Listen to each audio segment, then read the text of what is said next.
ओम शांति।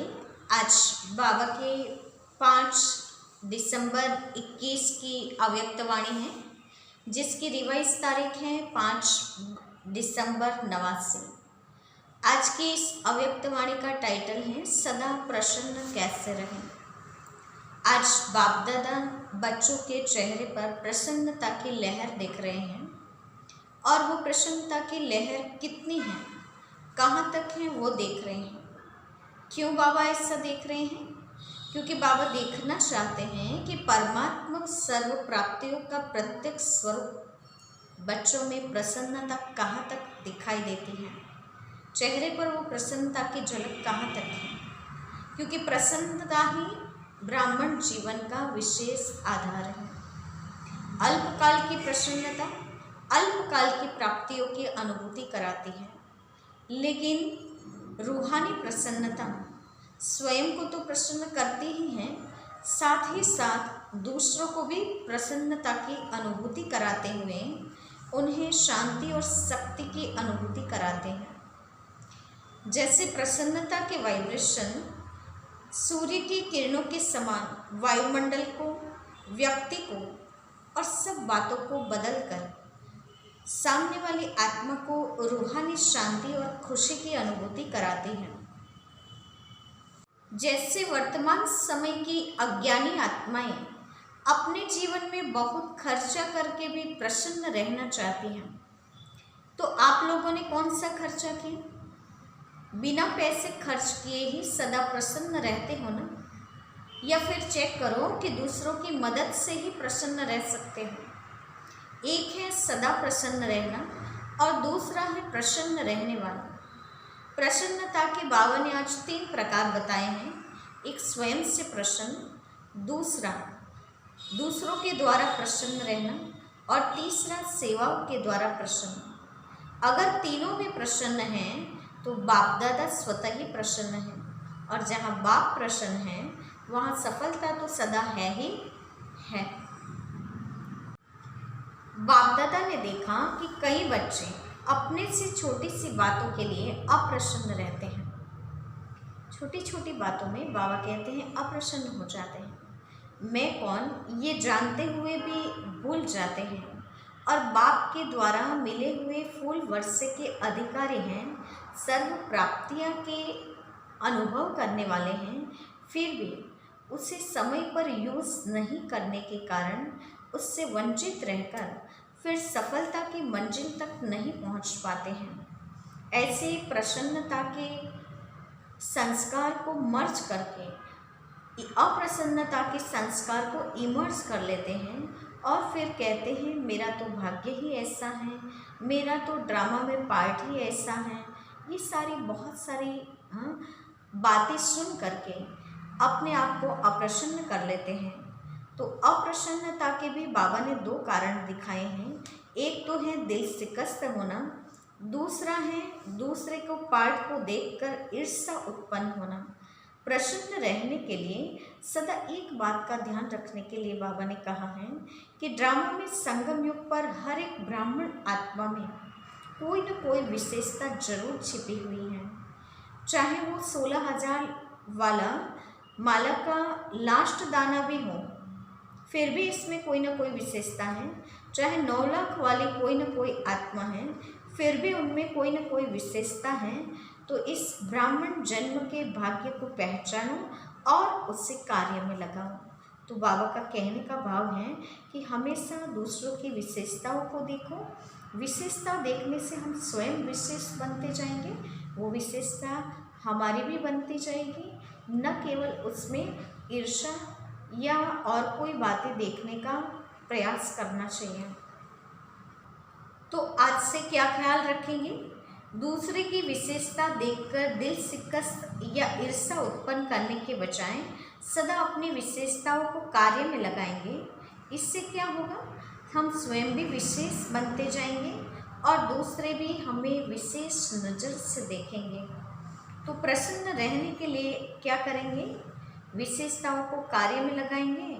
और दूसरा बाबा कहते हैं आपकी सदा प्रसन्न मूर्त ही बड़े ते बड़ी सेवा करेंगे, यानी प्रसन्न चेहरा ही सेवा का आधार बन जाएगा।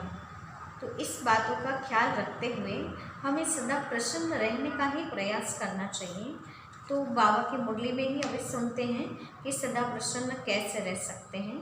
फिर से आज की अव्यक्त वाणी का टाइटल है सदा प्रसन्न कैसे रहे।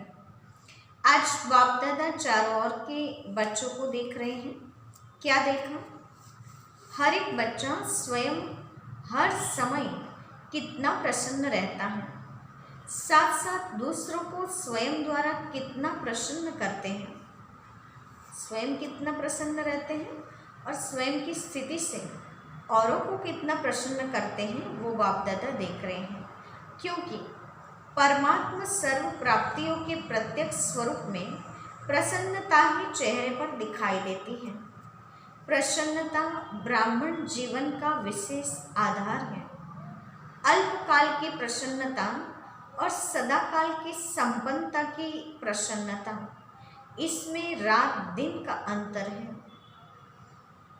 अल्पकाल की प्रसन्नता अल्पकाल की प्राप्ति वाले के चेहरे पर थोड़ी समय के लिए दिखाई जरूर देती है, लेकिन रूहानी प्रसन्नता स्वयं को तो प्रसन्न करती ही हैं, परंतु रूहानी प्रसन्नता के वाइब्रेशन अन्य आत्माओं तक भी पहुंचते हैं। अन्य आत्माएं भी शांति और शक्ति की अनुभूति करती हैं। जैसे फलदायक वृक्ष अपनी शीतलता की छाया में थोड़े समय के लिए मानव को शीतलता का अनुभव कराता है और मानव प्रसन्न हो जाता है, ऐसे परमात्मा प्राप्तियों के फल संपन्न रूहानी प्रसन्नता वाली आत्मा दूसरों को भी अपनी प्राप्तियों की छाया में तन और मन की शांति और शक्ति की अनुभूति कराती है। रूहानी पर्सनालिटी वाली या रूहानी प्रसन्नता वाली आत्मा, बाबा कहते हैं, अपनी प्राप्तियों की छाया में दूसरों को भी तन मन की शांति और शक्ति की अनुभूति कराती है। प्रसन्नता के वाइब्रेशन सूर्य की किरणों के समान वायुमंडल को, व्यक्ति को और सब बातें बुलाएं सच्ची रूहानी शांति की, खुशी की अनुभूति में बदल देते हैं। वर्तमान समय की अज्ञानी आत्माएं अपने जीवन में बहुत खर्चा करके भी प्रसन्नता में रहना चाहती हैं। आप लोगों ने क्या खर्चा किया? बाबा पूछ रहे हैं कि आप लोगों ने प्रसन्न रहने के लिए क्या खर्चा किया? क्योंकि दुनिया में तो बहुत सारी आत्माएं खर्चा करके भी प्रसन्न रहना चाहती हैं। बिना पैसा खर्च करते भी सदा प्रसन्न रहते हो ना, वह औरों की मदद से प्रसन्न रहते हो। बाप दादा बच्चों का चार्ट चेक कर रहे थे। क्या देखा? एक है सदा प्रसन्न रहने वाले और दूसरे हैं प्रसन्न रहने वाले। सदा शब्द नहीं है। प्रसन्नता भी 3 प्रकार की देखी है। पहली है स्वयं से प्रसन्न, दूसरा दूसरों द्वारा प्रसन्न और तीसरा सेवा द्वारा प्रसन्न। अगर तीनों भी प्रसन्न हैं तो बाप दादा को स्वतः ही प्रसन्न किया है, और जिस आत्मा के ऊपर बाप प्रसन्न है वह तो सदा सफलता मूर्त है ही है।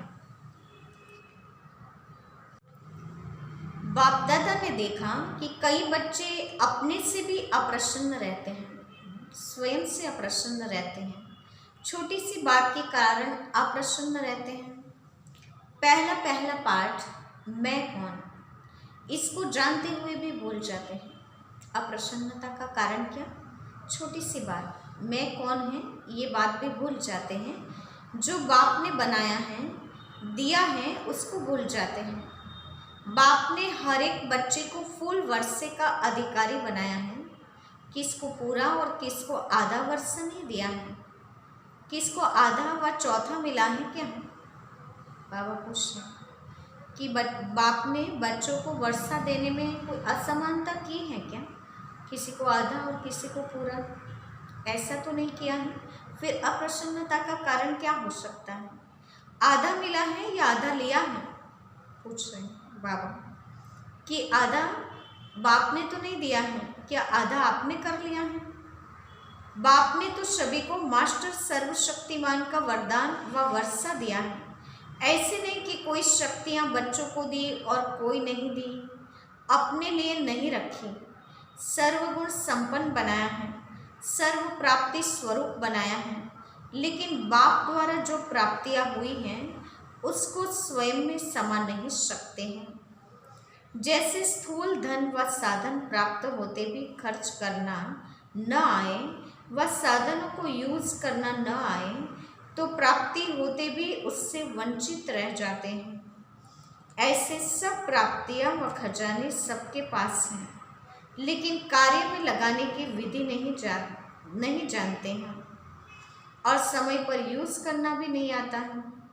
फिर कहते हैं मैं समझती थी कि यह करना चाहिए, यह नहीं करना चाहिए, लेकिन उस समय भूल गए।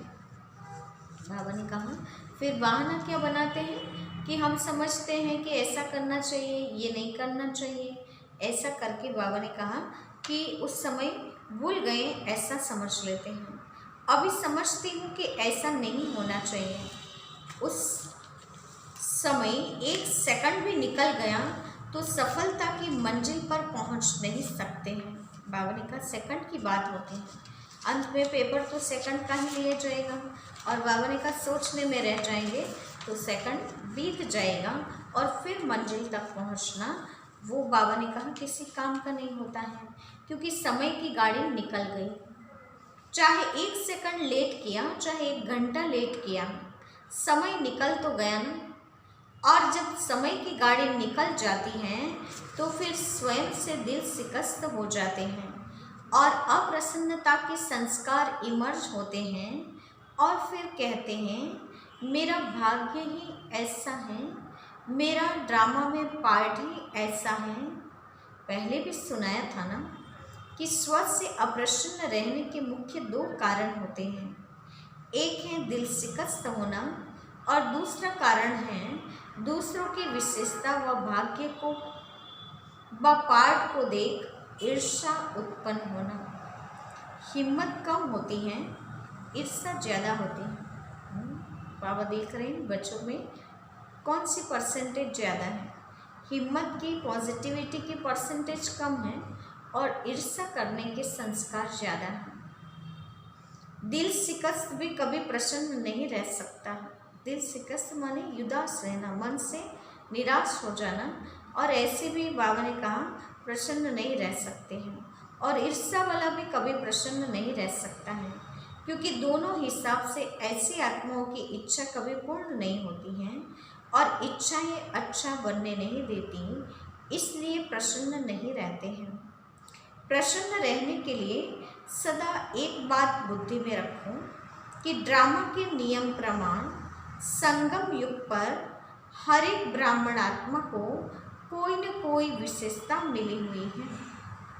चाहे माला का लास्ट 16,000 वाला दाना हो, उसको भी कोई न कोई विशेषता मिली हुई है। उनसे भी आगे चलो, 9 लाख जो अभी तो 9 लाख तक पहुँचे ही नहीं हैं, तो ब्राह्मण जन्म के भाग्य की विशेषताओं को भी पहचानो। अभी तो 9 लाख तक पहुँचे ही नहीं हो, तो ब्राह्मण जन्म के भाग्य की विशेषताओं को भी पहचानो और उसे कार्य में लगाओ। सिर्फ दूसरे की विशेषताओं को देख करके दिल शिकस्त व ईर्ष्या में नहीं आओ। बाबा ने कहा दूसरों की विशेषता देख करके स्वयं उदास हो जाना या ईर्ष्या के संस्कार स्वयं में भर लेना, ये नहीं होना चाहिए। लेकिन अपनी विशेषताओं को कार्य में लगाने से एक विशेषता फिर और विशेषताओं को ले आएगी। एक के आगे बिंदी लगती जाएगी तो कितने हो जाएंगे? एक को एक बिंदी लगाओ तो 10 बन जाता है, और दूसरी बिंदी लगाओ तो 100 बन जाएगा, तीसरी लगाओ तो 1000, और यह हिसाब तो आता है ना। कार्य में लगाना अर्थात बढ़ना। दूसरों को नहीं देखो, अपनी विशेषताओं को कार्य में लगाओ। जैसे देखा ना, बाप दादा सदा भोली भंडारी अर्थात भोली दादी का मिसाल देता है। महारथियों का नाम कभी आएगा लेकिन इनका नाम आता है। जो विशेषता थी वह कार्य में लगा। बाबा ने कहा महारथियों का नाम भी कभी आएगा, लेकिन भोली दादी का नाम अपनी विशेषता लगाने से विशेष आता है। तो बाबा कहते हैं चाहे भंडारा ही संभालती हैं, लेकिन विशेषता को कार्य में लगाने से विशेष आत्माओं की मिसल गाई जाती हैं। सभी मधुबन का वर्णन करते तो दादियों की भी बातें सुनाएंगे, तो भोले की भी सुनाएंगे। बाबा ने कहा दादियों की बातें सुनाएंगे तो उसमें भोले की दादी की भी बातें सुनाएंगे। भाषण तो नहीं करती थी, लेकिन विशेषताओं को कार्य में लगाने से स्वयं भी विशेष बन गई। दूसरे भी विशेष नज़र से देखते हैं तो प्रसन्न रहने के लिए क्या करेंगे? विशेषताओं को कार्य में लगाओ तो वृद्धि हो जाएगी, और जब सर्व आ गया तो संपन्न हो जाएंगे। और प्रसन्नता का आधार संपन्नता भी होता है। जो स्व से प्रसन्न रहते हैं वह औरों से भी प्रसन्न रहेंगे, सेवा से भी प्रसन्न रहेंगे। जो भी सेवा मिलेगी उसमें औरों को प्रसन्न कर सेवा में नंबर आगे ले लेंगे। सबसे बड़े से बड़ी सेवा आपकी प्रसन्नता मूर्त करेगी। तो सुना क्या चार्ट देखा? अच्छा, फिर आगे बाबा कहते हैं टीचर्स को आगे बैठने का भाग्य मिला है, क्योंकि पंडा बनकर आती है ना तो मेहनत बहुत करती हैं। बाबा कहते हैं एक को सुखधाम से बुलाएंगे तो दूसरे को विशाल भवन से बुलाएंगे। एक्सरसाइज अच्छी हो जाती है। सेंटर पर तो पैदल करती नहीं हूँ। जब शुरू में सेवा आरंभ की तो पैदल जाते थे ना। आपकी बड़ी दादियाँ भी पैदल जाती थी। सामान का थैला हाथ में उठाया और पैदल चलो। बाबा ने कहा आगे दादियाँ आदि जो थे उन्होंने सेवाओं के लिए पैदल जाकर सेवाएं की। तो बाबा ने कहा कितना पैदल से सेवा की। आजकल तो आप सब बने बनाए पर आए हो तो लकी हो ना। बने बनाए सेंटर मिल गए हैं, अपने मकान हो गए हैं। पहले तो जमुना घाट पर रही थी, एक ही कमरा, रात को सोने का, दिन को सेवा का होता था। लेकिन खुशी खुशी से जो त्याग किया उसी के भाग्य का फल अभी आप खा रहे हो। आप फल खाने के टाइम पर आई हो। बोया इन्होंने है और खा आप रहे हो। फल खाना तो बहुत सहज है। बाबा कहते हैं आपके बड़ों ने बहुत मेहनत की है। आप तैयार की हुई स्थिति पर, तैयार किए हुए साधन और सेंटर पर आए हैं तो सहज हो गया ना। अब ऐसे फल स्वरूप क्वालिटी निकालो, समझो।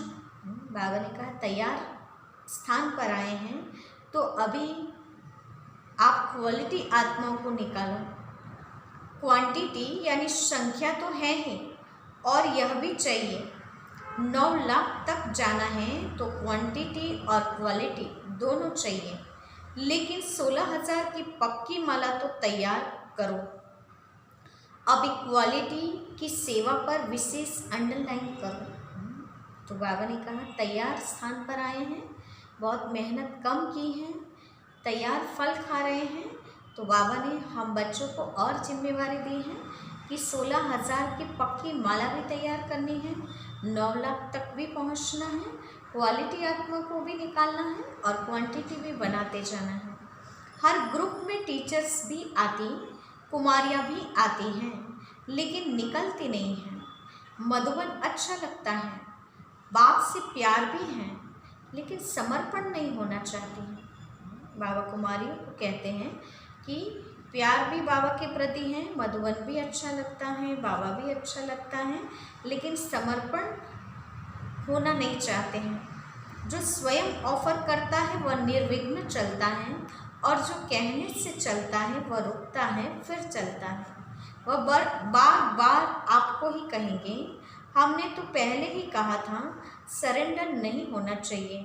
कोई कोई सोचते हैं इससे तो बाहर रहकर सेवा करे तो अच्छा है, लेकिन बाहर रहकर सेवा करना और त्याग करके सेवा करना, इसमें अंतर जरूर है। बाबा कुमारियों से कहते हैं कि फ़र्क है, कभी दिल से कष्ट हो जाते हैं या फिर बाबा ने कहा बहुत सोच करके सेवाओं में जीवन लगाते हैं। तो बाबा ने कहा जो त्याग करके सेवा करते हैं और जो बाहर रहकर सेवा करते हैं उसमें भारी अंतर है। जो समर्पण के महत्व को जानते हैं वह सदा ही अपने को कई बातों से किनारे हो आराम से आ गए हैं, कई मेहनत से छूट गए हैं। तो टीचर्स अपने महत्व को अच्छी तरह जानती हो ना। नौकरी और यह सेवा दोनों काम करने वाले अच्छे व एक काम करने वाले अच्छे। बाबा ने कहा कहीं कुमारियाँ नौकरी करके सेवा करती है वो अच्छा है, यह संपूर्ण समर्पण हो के सेवा करना वो अच्छा है। उन्हों को फिर भी डबल पार्ट बजाना पड़ता है, बल निर्बंधन है, फिर भी डबल पार्ट तो हो जाता है ना। आपका तो एक ही पार्ट है, प्रवृत्ति वालों को 3 पार्ट बजाना पड़ता है, एक पढ़ाई का, दूसरा सेवा का और साथ साथ प्रवृत्तियों को पालने का भी। आप तो सब बातों से छूट गए हैं। अच्छा, सर्व सदा प्रसन्नता की विशेषता संपन्न श्रेष्ठ आत्माएं, सदा अपनी विशेषता को पहचान कार्य में लगाने वाली सेंसिबल और इसेंसफुल आत्माओं को, सदा प्रसन्न रहने वाले, प्रसन्न करने की श्रेष्ठता वाली महान आत्माओं को बाप दादा का याद प्यार और नमस्ते। हम बच्चों की ओर से भी बाप दादा को याद प्यार और नमस्ते। आगरा और राजस्थान ग्रुप से मिल रहे हैं। सदा अपने को अकाल तख्त नसीन श्रेष्ठ आत्मा समझते हो। आत्मा अकाल है तो उसका तख्त भी अकाल तख्त हो गया ना। इस तख्त पर बैठकर आत्मा कितना कार्य करती है। तख्त नसीन आत्मा हो, इस स्मृति से स्वराज्य की स्मृति स्वतः आती है। राजा भी जब तख्त पर बैठता है तो राजाई नशा, राजाई खुशी स्वतः होती है। तख्त नसीन माना स्वराज्य अधिकारी राजा हूँ। इस स्मृति से सभी कर्मेंद्रियां स्वतः ही ऑर्डर पर चलेगी।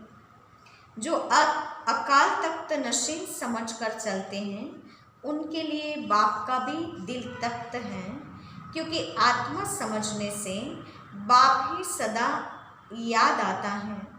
फिर न देह है, न देह के संबंध है, न पदार्थ है, एक बाप ही संसार है।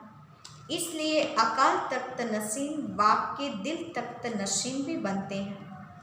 बाप की दिल में ऐसे बच्चे ही रहते हैं जो एक बाप दूसरा न कोई है। तो डबल तख्त हो गया ना। जो सिकिलते बच्चे होते हैं, प्यारे होते हैं, उन्हें सदा गोदी में बिठाएंगे, ऊपर बिठाएंगे, नीचे नहीं। तो बाप भी कहते हैं तख्त पर बैठो, नीचे नहीं आओ। जिसको तख्त मिलता है वह दूसरी जगह बैठेगा क्या? तो बाप का दिल तख्त मिल रहा है तो बाबा ने कहा नीचे बैठने की फिर क्या दरकार है। तो अकाल तख्त व दिल तख्त को भूल देह की धरनी में, मिट्टी में नहीं आओ। देह को मिट्टी कहते हैं ना, मिट्टी मिट्टी में मिल जाएगी ऐसे कहते हैं ना। तो देह में आना यानी मिट्टी में आना है। जो रॉयल बच्चे होते हैं वह कभी मिट्टी में नहीं खेलते हैं। परमात्मा बच्चे तो सबसे रॉयल हुए। बाबा ने कहा आप परमात्मा के बच्चे हैं जो सबसे रॉयल हैं, तो फिर देहभान की मिट्टी में आकर स्वयं को गंदा कर लेना ये कहाँ तक की बात है। सदा बाबा अकाल तख्त नशीन और दिल तख्त का आसन देते हैं, तो वो आसन को आखिर क्यों छोड़ना। तो तख्त पर बैठना अच्छा लगता है या थोड़ी थोड़ी दिल होती हैं कि मिट्टी में भी देख लें। बाबा ने कहा अकाल तख्त और दिल तख्त छोड़ के कहीं कहीं नज़र मिट्टी की तरफ तो नहीं चली जाती है। कई बच्चों की आदत मिट्टी खाने की व मिट्टी में खेलने की होती है, तो ऐसे तो नहीं है ना। 63 जन्म मिट्टी से खेला अर्थात मिट्टी से खेलना अर्थात 63 जन्म देहभान की अवस्था में रहे हैं। आत्मा को बार बार शरीर में आने का अभ्यास हुआ है, इसीलिए कहीं ना कहीं बाबा ने कहा देहभान में जाने की या मिट्टी में खेलने की इच्छा तो नहीं हो जाती है, क्योंकि मिट्टी में खेलना यानी मैला होना। तो बाबा ने कहा मैला होना तो अच्छा नहीं लगेगा ना। अब बाप तख्त नसीन बना रहे हैं तो मिट्टी से कैसे खेलेंगे? जो मिट्टी में खेलता है वह मैला होता है, तो आप भी कितने मैले हो गए। अब बाप ने स्वच्छ बना दिया है, बाबा ने हमें स्वयं की पहचान करा दी है कि तुम शरीर नहीं लेकिन शक्ति हो, आत्मा हो, अर्थात कि स्वच्छ बना दिया, हमारी सोच को ऊंचा बना दिया। फिर इस देहभान की मिट्टी में आ जाना अर्थात सोच को गिरा देना और स्वयं को मैला कर देना है। तो इन बातों से दूर रहना है, सदा इसी स्मृति से समर्थ बनो कि बाप ने स्वच्छ बना दिया। इस स्मृति से समर्थ बनो, समर्थ बनना यानी शक्तिशाली बनो। यदि हमारी स्मृति श्रेष्ठ है तो हमारी स्थिति भी श्रेष्ठ बनेगी और हम शक्तिशाली बन जाएंगे। तो स्मृति का आधार है शक्तिशाली स्थिति। शक्तिशाली कभी कमज़ोर नहीं होती। कमज़ोर होना अर्थात माया की बीमारी आना। अभी तो सदा तंदुरुस्त हो गए, आत्मा शक्तिशाली हो गई। शरीर का हिसाब किताब अलग चीज़ है, लेकिन मन शक्तिशाली हो गया। शरीर कमज़ोर है, चलता नहीं है, वह तो अंतिम है, वह तो होगा ही, लेकिन आत्मा पावरफुल हो। शरीर के साथ आत्मा कमज़ोर न हो। तो सदा याद रखना कि डबल तख्त नशीन सो डबल ताजधारी बनने वाले हैं। डबल तख्त नशीन सो डबल ताजधारी बनने वाले हैं। अच्छा, तो सभी संतुष्ट होना। संतुष्ट अर्थात प्रसन्न। सदा प्रसन्न रहते हो या कभी कभी रहते हो? कभी अप्रसन्न कभी प्रसन्न, ऐसे तो नहीं। कभी किसी बात से अप्रसन्न तो नहीं होते हो ना। आज यह कर लिया, आज यह हो गया, कल वह हो गया, ऐसे पत्र तो नहीं लिखते हो ना। सदा प्रसन्नचित्त रहने वाले अपने रूहानी वाइब्रेशन से औरों को भी प्रसन्न करते हैं। ऐसे नहीं मैं तो प्रसन्न रहता ही हूँ, लेकिन प्रसन्नता की शक्ति फैलेगी जरूर, तो और किसको भी प्रसन्न कर सको, ऐसे हो या अपने तक ही प्रसन्न ठीक हो। बाबा ने कहा प्रसन्न रहते हैं तो केवल अपने तक ही प्रसन्नता को सीमित रखा है कि अपनी प्रसन्नता की झलक से उसकी लहर औरों तक भी पहुंचाते हो और औरों को भी प्रसन्न करते हो।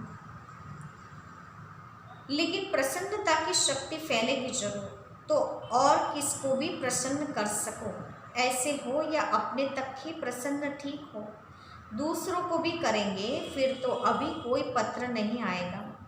अगर कोई अप्रसन्नता का पत्र आए तो वापस उसको ही भेजे ना। यह टाइम और यह तारीख याद रखना। हाँ, यह पत्र लिखो, ओके हो, और सब मेरे से भी ओके हैं। यह 2 लाइन लिखो बस। बाबा ने कहा बहुत लंबे लंबे बाबा ने कहा पत्र नहीं लिखो। मैं भी प्रसन्न और वो भी प्रसन्न, ऐसे लिख सकते हो। यह तो 2 लाइन कार्ड पर ही आ सकती है और बार बार भी नहीं लिखो। कई तो रोज कार्ड भेज देते हैं, रोज नहीं भेजना है। मास में 2 बार, 15 दिन में एक ओके का कार्ड लिखो और कथाएं नहीं लिखना। बाबा कहते हैं लंबी लंबी कथाएं नहीं लिखना कि ऐसे हो गया, ये हो गया, वो हो गया। ओके लिख दो, बिल्कुल ठीक ठाक है। ऐसे अपनी प्रसन्नता से औरों को भी प्रसन्न बनाना है। अच्छा, आज का वरदान है समाने और सामना करने की शक्ति द्वारा सेवा में सफलता प्राप्त करने वाले रूहानी सेवादारी भव। समाने और सामना करने की शक्ति द्वारा सेवा में सफलता प्राप्त करने वाले रूहानी सेवादारी भव।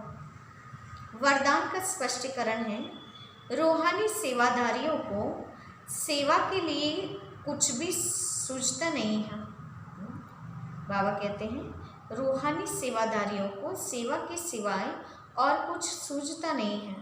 वे मनसा वाचा कर्मणा सर्विस से एक सेकंड भी रेस्ट नहीं लेते हैं। कभी मनसा करते, कभी वाचा तो कभी कर्मणा, सर्विस कंटिन्यू रखते हैं, कभी उसमें खंडितता नहीं लाते या उसे छोड़ते नहीं, इसीलिए बेस्ट बन जाते हैं।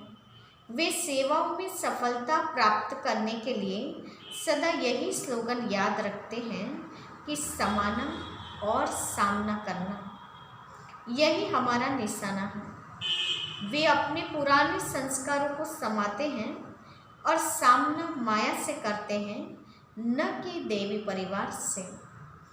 ऐसे बच्चे जो नॉलेजफुल के साथ साथ पावरफुल भी हैं, उन्हें ही कहा जाता है रूहानी सेवादारी। रूहानी सेवादारी की डेफिनेशन बताई बाबा ने कि जो नॉलेजफुल होने के साथ पावरफुल भी होते हैं। बाबा ने कहा वो समाना और सामना करना दोनों बातों को जानते हैं, वो रूहानी सेवादारी हैं। स्लोगन भी बड़ा अच्छा है, छोटी बात को बड़ा नहीं करो, वातावरण को शक्तिशाली बनाओ।